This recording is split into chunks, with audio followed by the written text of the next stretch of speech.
Today in this discussion, we were talking about dividend policy in the series of lectures related to financial management. So till now we have talked about that dividend policy or dividend decision. There are two schools of thought. One is an irrelevant school of thought, and other is a relevant school of thought. So under the irrelevant school of thought, we have already discussed about residual approach, where we consider that dividend decision is no decision actually. It is a residual of rest of the other two decisions, that is financing and investment decision. So that is why it is not going to affect the wealth of the shareholder. Second theory which we were talking about, which we have started with, is Modigliani and Miller approach. So based on Modigliani and Miller approach, he has said that dividend decision is an irrelevant decision because dividend is not going to affect the wealth of the shareholder. Why it is not going to affect the wealth of the shareholder? Because he has explained that in the short run what will happen, that when dividend will be declared by a company, so the price of the share is going to increase, and whatever market price of the share is going to increase, that will be offset by, in the long run, because the company would require, for expansion purposes, would require more funds, and the company is going to raise more capital. So whatever increase in the market price has happened because of dividend declaration, it will be offset by, because of new requirement of issue of shares, and the company will issue new shares. And based on that, the company is going to, the market price is going to fall again because of increase in supply of shares in the market. So ultimately, by declaring dividend or by not declaring dividend, the company could not increase the market price of the share to that level. So that is why they have explained that it is not actually a decision. So the equation they have talked about, that price of the share at the beginning can be calculated as, or depends upon, the dividend decision plus price at the end of the dividend declared plus price at the end of the time period, divided by 1 plus KE. KE is the cost of equity capital. Now after the company has declared dividend, now the company has to raise capital for expansion purposes, so it will issue new capital. So the formula for calculating issue of new capital would be the M, that is the number of shares to be issued by the company, is calculated as investment required multiplied with earnings of the period minus number of shares in the beginning of the period into dividend declared divided by price of the share at the end of the period. So this will determine how many new shares have to be issued by the company because it has declared dividend, so to match up with that capital value. Now based on this, when we assume that the company has issued new shares, how value of the firm will be calculated? Value of the firm is reflected here as NPO. N is the number of shares outstanding in the beginning multiplied with price. NPO is the wealth value of the firm. It is calculated as N plus M, where N is the number of shares outstanding at the beginning plus M, which is number of shares to be issued multiplied with the current market price minus investments required minus the earnings of the period divided by 1 plus KE. KE is the cost of equity capital. So based on this formula, the value of the firm can be ascertained. Now once we declare dividend and then we issue new shares and the wealth of the firm is again calculated, so we would realize after this calculation that the wealth of the shareholder or the value of the firm has not changed at all after issue of new shares. So that is how this theory tries to explain that dividend decision is an irrelevant decision. But MM approach has also been criticized. It has been criticized on the basis of the grounds that perfect capital market does not exist at all, and information about the company is not always available to all people. The firm has no flotation or transaction cost. There are taxes which do not exist. This assumption is also false, and the shareholders may prefer current income. Now talking about the relevant school of thought. So the relevant school of thought has a premise that dividend decision is an important strategic decision for a company, and it is going to affect the wealth of the shareholders and the value of the firm. So it has to be very carefully taken, and it is going to have a direct impact on the value of the firm. So there are two theories under this approach. One is Walter's approach and another is Gordon's approach. We're talking about Walter's approach first of all. Walter has explained the relationship of dividend with the wealth of the shareholder based on the internal rate of return earned by the firm and its cost of capital, which is very significant in determining the dividend policy. So he says that internal rate of return and the cost of capital, this relationship is very important to decide that how much, what kind of dividend policy the company can have. There are a few assumptions of this theory. One of the assumptions is that the investment of the firm are financed through retained earnings. So we assume that all future investments of the company will be financed through the retained earnings. The internal rate of return and cost of capital of the company are constant. Internal rate of return is reflected here by the term R, small r, and the cost of capital is K. So this is constant. This does not change with the change in the amount of capital which is raised by the company. Earning and dividend do not change while determining the value of the firm. So the earning of the company and the dividend of the company do not change while determining the value of the company, and the firm has a long life. So we assume that the firm has a very long life. So it is perpetual entity. Now how they have explained this relationship. So basically return on investment is what? Return on investment is the amount of return a company would earn based on the profit it has earned during the year and the an amount of assets and the wealth it has. So how much every rupee which is invested in the company, how much return the company is earning on that, that is known as return on investment, or that is reflecting the R. Second aspect is required rate of return or the cost of capital. Now cost of capital, which is reflected by K, what is this? Now, this cost of capital is the minimum required rate of return which the company must earn so that it is able to pay back to the shareholders or to the other lenders who have given the money to the company. So without earning the minimum required rate of return, that is the cost of capital, the company cannot survive into business for long. So that is why it is called as required rate of return. So cost of capital or required rate of return or the minimum required rate of return, which is reflected by K, that has to be, its relationship has to be studied with the return on investment, what company actually is earning on every rupee which is invested in the company.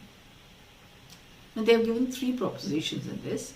If return on investment is greater than the required rate of return or the cost of the capital of a company, that means the company is doing very good. That means the company is a growth company. This company is earning higher returns as compared to what it is bare minimum supposed to earn based on the cost of capital. So such a companies are growth firms, and such a company should retain their earnings, and their optimum dividend payout ratio should be 0. Then they'll be able to maximize the wealth of the shareholder. Because if the company is earning much more than what it is supposed to earn, that means it is able to multiply its money much more faster than any other firm. So for such a company, declaring dividend will not be a good idea. They should invest more and more or plow back more and more profits to themselves so that they can do well and they can grow and they can expand and their capital gain can increase. So shareholders of these companies would be much more happier or would like to have would have a positive impression about the company, or would be happy with this decision that if no dividend is being declared. So if growth firms or the firms where return on investment is greater than cost of capital, these companies do not declare any dividend, then these companies are going to have a higher value of firm. Second thing can be that if return on investment for a company is less than the cost of capital, such a firms are known as declining firms. So if a company is earning less than what it is supposed to earn based on the cost of capital, that means it is not able to multiply the rupee which is invested in them. So for such company, they should not use more, should not plow back their profits to earn future returns, and they should declare 100% as dividend. So for such companies, optimum payout ratio should be 100%, and the firm should distribute entire earnings as dividend. And if they do so, then the market price of their share is going to increase. Third kind of firms can be those firms where return on investment is equal to cost of capital. these firms get the same returns as it was expected of them. So there is no optimum dividend payout ratio for these companies, and value of these firms would not change with any increase in the rate of dividend. So that means it is an irrelevant decision that, if for such firms where cost of capital is equal to return on investment, so whatever dividend they would declare, the price of the share or value of the firm will not change for such companies. The formula which this model has used is, market price of the share is calculated as dividend declared plus internal rate of return multiplied with earning per share minus dividend declared divided by cost of capital overall divided by cost of capital. So through this formula they try to calculate the value of the share of this company. But this model has also been criticized because not all companies have internal source of finance as their model to be used. Some companies have other methods of financing as well. Internal rate of return does not remain constant with the changes in investment. Internal rate of return also changes for companies. Cost of capital does not remain constant for these companies. Fourth model is Gordon's model. Myron Gordon proposed a model of stock valuation using dividend capitalization approach. There are a few assumptions of this model. Again, Gordon model is a relevant approach. It says that it is very important decision to decide about how dividend will be declared or how much dividend to be declared, so it has to be strategically taken. They assume that the firm is an all equity firm. There is no external financing which is used in this company, so investment decision is dependent on dividend decision for these companies. Rate of return on firm's investment is considered to be constant for these firms. The retention ratio is considered to be constant. The growth rate is also constant. So growth is calculated as BR, that is the formula. Another assumption is that the cost of capital of these firms remain constant and is greater than the growth rate. So cost of capital is greater than the growth rate. Firm has a perpetual life and corporate taxes does not exist for these firms. This is also an assumption. Now let's talk about the formula which this model has used. They calculate the value of the share, which is defined as P is equal to earning per share multiplied with 1 minus B, that is retention ratio, divided by cost of equity capital minus growth rate. This can be also written as earning multiplied with 1 minus retention ratio is also known as dividend. So dividend divided by cost of equity minus growth rate of dividend is given as, that is how the value of the share will be calculated using this formula. And talking about the implications of this method, just like Walter approach, they have also assumed three kind of firms, and for all three kind of firms they have given that there can be different dividend policy payout decisions that can be taken. So when return on investment for a company is greater than the cost of capital, it is known as growth firm. And such growth firms, because they are earning higher return on investment as compared to other companies, so they should distribute less dividend, and the shareholders will be happy when they will be distributing less dividend, and the price of the shares for these companies increases as the dividend payout for these companies decreases. For a company where return on investment is equal to cost of capital, price per share remains constant and is not affected by the dividend policy. So no optimum dividend payout exists for these companies. When return on investment is less than the cost of capital, these are declining firms. Shareholders of the declining firms stand to gain if the firm distributes 100% of its earnings. So optimum payout for these companies is 100%. So price per share increases as the dividend payout decreases. Talking about another model related to dividend policy is known as Lintner's model. It's not a theory of dividend decision, but it is a theory which talks about corporate dividend behavior. So John Lintner explained corporate dividend behavior in 1956. He has surveyed corporate dividend behavior and revealed the following: that firms set long-run payout ratios. Mature firms with stable earnings have higher payout ratios, and growing firms have lower payout ratios. Another finding of his study is managers are concerned more about change in dividend than absolute levels of dividend. Dividend tend to follow earnings, but dividend follow a smoother path than earnings.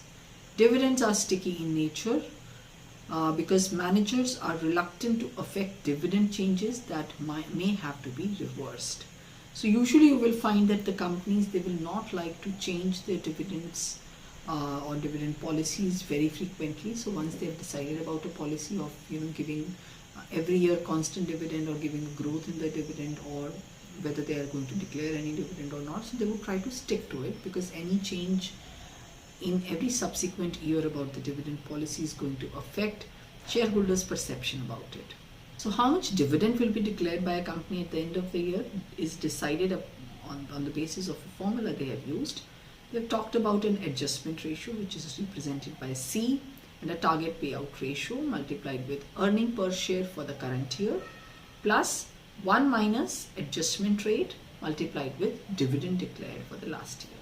So that means current year's dividend depends upon two things. One is the earning per share of the company and previous year's dividend.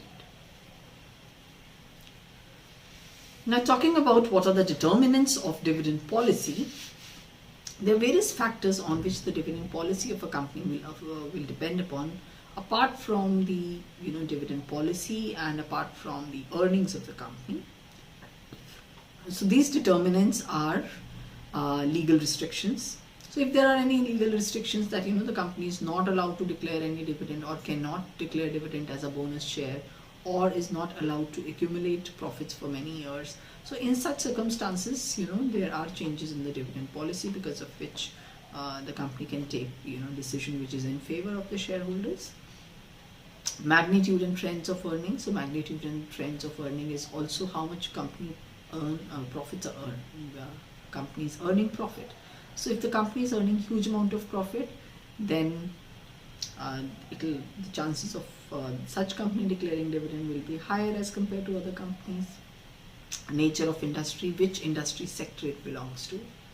If the industry sector is like on a boom or it is growing, so such companies declare more dividend as compared to, there can be certain industry sector where nobody has ever declared any dividend, so such companies will not declare any dividend. Future financial requirement.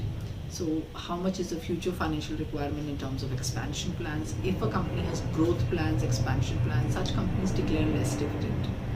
Age of the company. Older is the company, it is more likely that such companies will declare higher dividend, because older companies have stable profits and they know that they have consistently earning profit for last many years. Taxation policy. Now, whether the dividend